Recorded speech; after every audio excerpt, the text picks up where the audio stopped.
Indian independence hero Mahatma Gandhi is featured on our special segment Words of Wisdom tonight.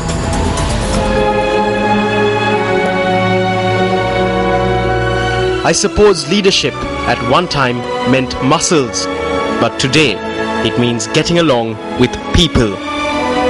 Mahatma Gandhi.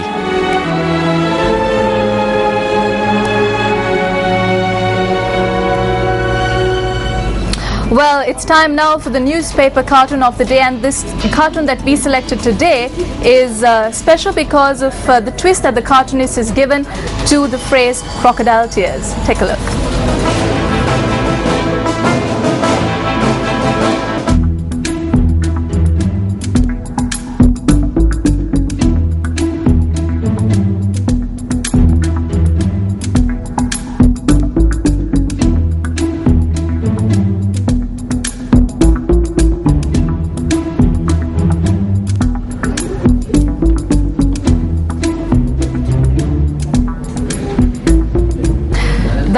Jayasekara, who joined the government recently, says that he will file charges against parliamentarian Harin Fernando. Now, he made this statement during a visit to Kandy.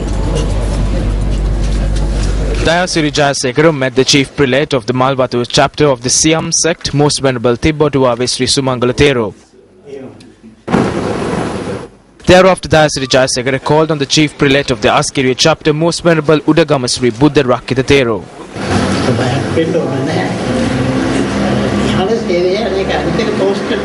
Politics is not about earning for oneself. Don't put up posters if you cannot work for the people.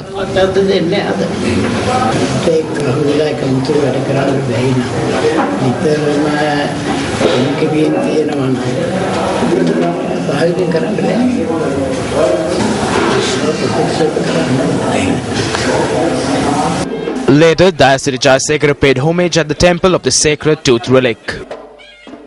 Even though money may matter to him, it is irrelevant to me.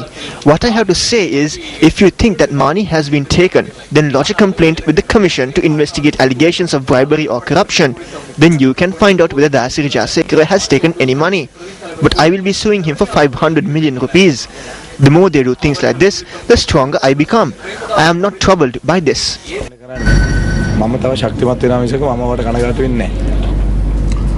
Political crossovers are a common occurrence during an election. Now, elections are scheduled for the 21st of September for the central, northwestern and northern provinces. Mahina. Yeah, and that's during this time we hear a lot of politicians who come forward and comment on how their party is doing or how other parties are doing. And the leader of the Democratic Party, Sarath Fonseca, was among them, and he talks about political crossovers at a media briefing that was held today.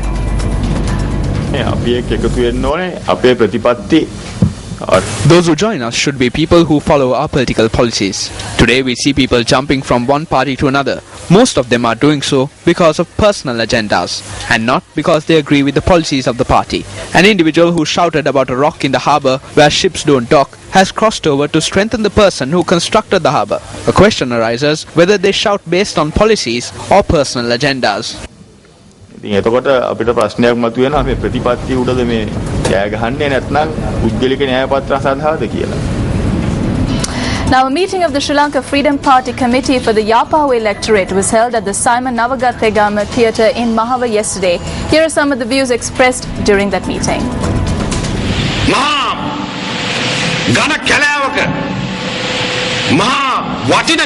The United National Party used to be a mighty forest with mighty trees.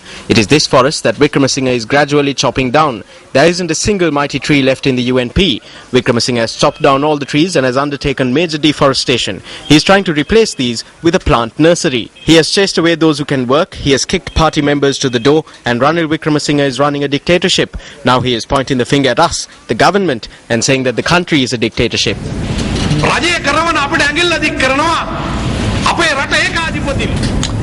Secrecy was on top of the agenda of United National Party parliamentarian Karu Jayasuriya's media briefing that was held today. Parliamentarian Karu Jayasuriya said that he did not meet with the leader of the UNP in secret. Now, he made this statement actually in response to a question raised by journalists at a media briefing held today. However, a weekend English newspaper had reported that Karu Jayasuriya had met with the leadership of the UMP in secret. I made a statement before the media recently that the party should unite. There is only one way in which this can be done. If we are capable of combining all factions within our party, then we will be able to contest as a common opposition. In order to begin this process, I briefly met with the leader of the party. I only made one request. I did not ask for any positions. I said it before and I will say it again. We don't need positions to carry out our work. All the positions that I held within the United National Party were ones which I earned. I never asked for positions. I don't plan to do so in the future as well. However, I have a responsibility on behalf of the people to speak about their issues. I also spoke about the various issues faced by factions within the party. We also spoke about our deputy leader and several other talented persons within our party. I also spoke about our electoral organizers because it is my responsibility. I did not speak a single word about myself. I do not expect to do so as well.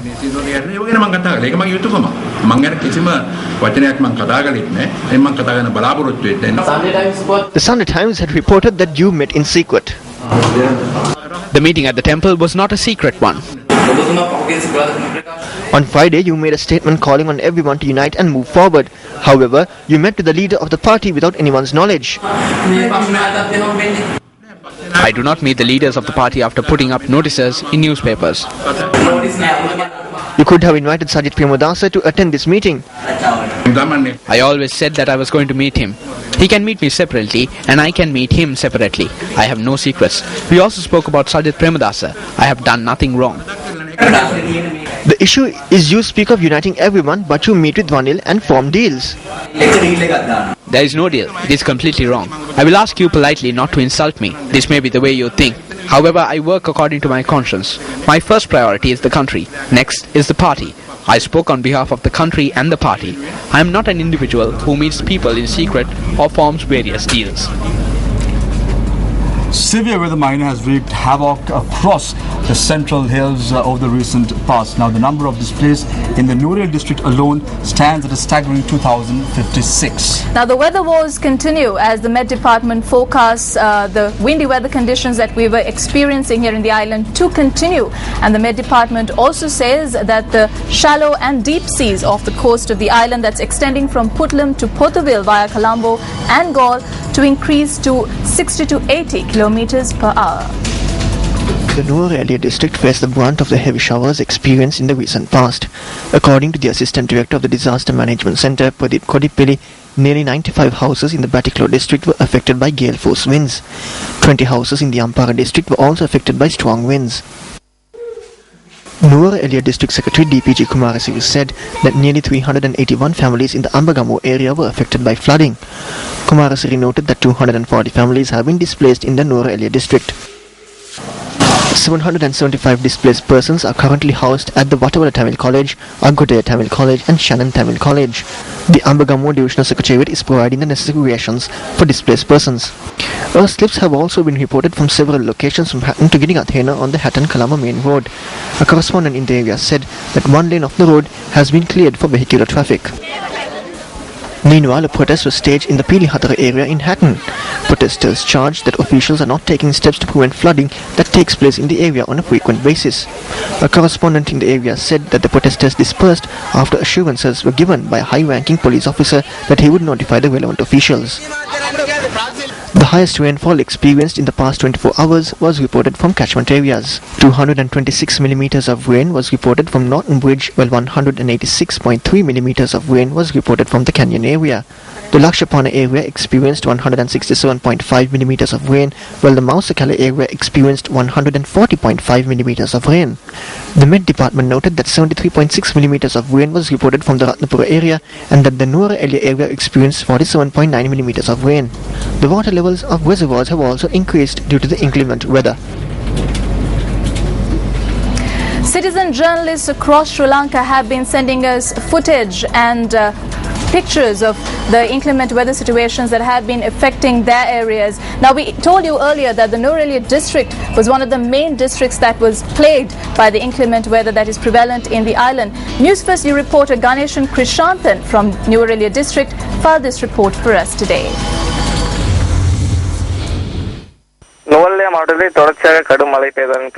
Nuwara district has been severely affected by torrential downpours. The Kottagal area is among the worst affected. Over 50 homes in the area have been damaged.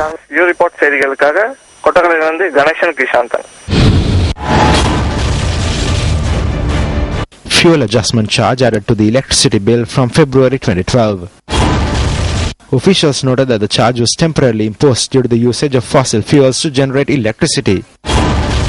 Electricity bill further increased in May this year. Fuel adjustment charge remains in place. Officials note that 75% of the power generated is through hydropower. The temporary fuel adjustment charge is still in place. In business news tonight, the Central Bank of Sri Lanka is preparing to issue a total of 13 billion treasury bonds and treasury bills. Now, a communique issued by the Central Bank of Sri Lanka says that the bonds and bills will be issued tomorrow and the day after. The media release issued by the central bank states that it will be issuing 12 billion rupees worth of treasury bills through an auction tomorrow. The bills have a maturity period of 364 days. The Central Bank of Sri Lanka also notes that they are preparing to offer 1 billion rupees in treasury bonds. The bonds, which have a maturity period of 3 years and 5 months, has an annual interest rate of 5.8%. Welcome back to the news. Now, Shamira, another story that is being highlighted or in the headlines these days is the murder of the superintendent of the Nuri estate in Deraniyagala. Now, the suspects arrested in connection with the murder of the superintendent of the Nuri estate in Deraniyagala was produced in court once again today. Now, these suspects were produced before the Avisawal Magistrates Court, numbering 22. 22 suspects were produced before the Avisawala Magistrates Court today. The Criminal Investigations Department informed Avisawala Chief Magistrate Anushka Seneviratne today that one of the suspects was not connected with the murder of the estate superintendent. Accordingly, the magistrate ordered that the individual be released. The other 21 suspects were further remanded until the 19th of this month. The Court of Appeal, which considered a petition seeking a writ of mandamus filed by the son of late Foreign Minister Lakshman Kadirgama, SJC Kadirgama, to prevent the state from acquisitioning inherited lands, issued notices on the respondents cited in the petition today. Let's now take a look at this story. The bench, comprising of the President of the Court of Appeal Justice S. Kandaraja and Justice Malini Gunaratna, issued notices on the respondents informing them to be present in court on the 27th of August. The Minister of Land and Land Development, Janaka Bandara Tenakun, the Land Acquisitions Officer in the Jaffna District, and the Jaffna District Surveyor have been cited as respondents in this petition. The petitioner notes that he has inherited a plot of land in the Telangapalli area in Mavidhapuram in the Jaffna District. Noting that he inherited the land from his father, the late Lakshman Kadirgamar, the petitioner claims that the respondents are acting to acquire the land for public needs. News First has constantly highlighted the inconveniences faced not by just the government but also by the public due to abandoned state institutions. This is a report filed by Tilak Gamage on a state institution, especially a health institution, in a district that really needs one.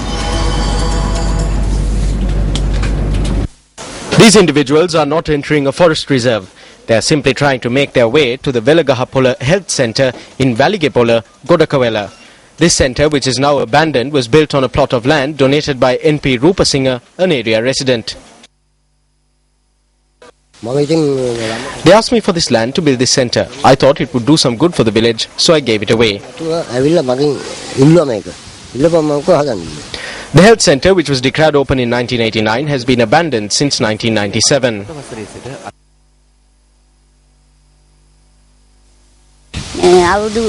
A midwife lived here for around 5 to 6 years. However, after she was transferred, the place became neglected. We have to travel about 25 to 30 kilometers to Ranwala to weigh our children or get them vaccinated. Expectant mothers have to travel to Ranwala to visit the clinic. They need to travel to Ranwala to pick up their milk packets and 3 posha. When they return home, it's about 3 or 4 in the afternoon. This health centre used to serve over 750 families in the Valigepola area. The land that I donated is not being used properly and I regret donating it. I request the authorities to renovate this health centre. The lack of a health centre is a huge shortcoming. Although it is there for the village, it's in a neglected condition. We call on authorities to renovate this health centre for us.